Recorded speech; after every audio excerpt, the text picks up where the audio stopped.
Bakit nyo kine-question ang due process? Tanungin nyo ang appointing authority, bakit niya tinanggap ang resignation letter?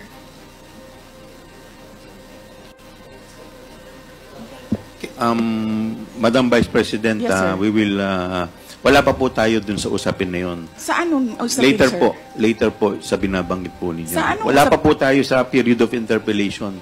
Bubuksan ko pa lamang po ang period of interpellation. Yes, sir. Nandun na kayo sa topic. Hindi po tayo nag-i-interpellation Madam ngayon. Vice President, nag-uusap po muna ang mga miyembro. Yes, so, sir. please do respect.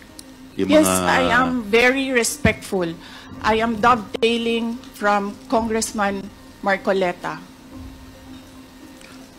The appointing authority is the President of the Republic of the Philippines. Why are you questioning due process in a discussion of resignation of USEX and ASEX? Wala pa pong nagtatanong about that, Madam Vice President.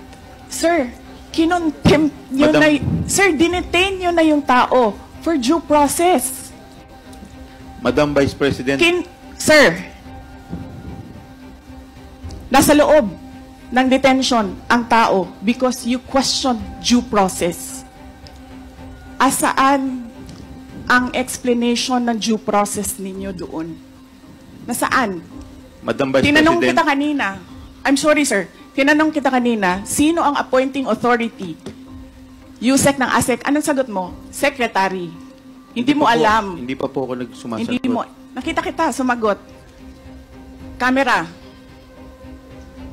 Kita kita sumagot. Sinabi mo, Mr. Secretary. Chairman, motion to Hindi suspend. ninyo alam lahat One na minute ang recess. nag-a-appoint One ay minute President. suspension is declared by the Chair.